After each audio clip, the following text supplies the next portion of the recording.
Բոլորի ուշադրությունը սևեռված է դեպի ընդարձակ դահլիճի կենտրոն ռոբոտների թեժ մրցակցությանը։ Դիլիջանում անցկացվում է ARM Robotics ինքնավար ռոբոտների հայաստանյան ամենամյա 17-րդ առաջնությունը։ Երկօրյա մրցույթում տարբեր մարզերի եւ մայրաքաղաքի արմատ ճարտարագիտական աշխատանոցների թիմերը ներկայացնում են իրենց պատրաստած ռոբոտները։ Իսկ այս տարվա թեման է լոգիստիկան ապագայի քաղաքում։ Մրցույթը յուրատեսակ հաշվետվություն է, ասում են կազմակերպիչները։ Այս տարի աննախադեպ քանակ ունենք 170 թիմ է մասնակցել Հայաստանի բոլոր մարզերից 6 մարզային փուլից հետո այսօր 30 թիմ հանրապետական փուլին է մասնակցում շատ առանձնանում է նախորդ տարիներից գործերի որակով ճարտարագիտական լուծումների տեսակներով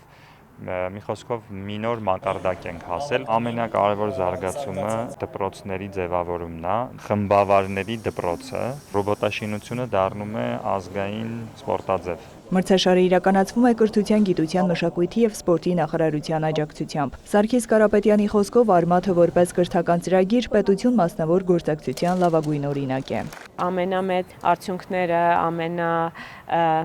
լավ ցուցանիշները հենց ARM Robotics-ով են ցուցադրում արմատցիները ու հատկապես ակտիվ են մարզերի թիմերը 10-ից 14 եւ 14-ից 18 տարեկան տարիքային խմբերով արմատցիներից 27 թիմ ունենք։ 2 օրվա ֆորմատ է։ Այս տարի առաջին անգամ այդ առաջին փորձարկումների օրը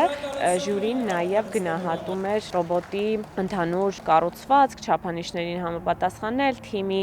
գիտելիքների Ենոք Հավան գյուղից 11-ամյա Էրիկը թիմի ավագն է, երկրորդ անգամ է մասնակցում առաջնությանը։ Մեր ռոբոտը կարողանում է միանգամից վերցնել 3 խորանարդները եւ տանել գցել կոնտեյների մեջ, համապատասխան գույնը համապատասխան կոնտեյների մեջ։ Ղարաբաղից Կարենը եւ Արթուրը սովորում են Աբովյան քաղաքի համար 7 դպրոցում։ Միասին էլ պատրաստել են ռոբոտը, մրցույթին առաջին անգամ են մասնակցում։ Մեզ գրավել է ռոբոտը,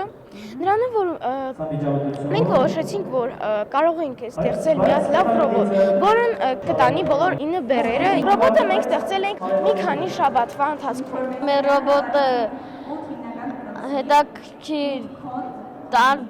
հետաքրքիր ձևերով է պատրաստված, դիզայնով։ Մրցույթը միտված է ռոբոտաշինության հանդեպ դպրոցականների հետաքրքրությունը խթանելուն, նորարարական մտածողությունը զարգացնելուն, նաև խրախուսելու ինժեներական մասնագիտությունների ընտրությունը։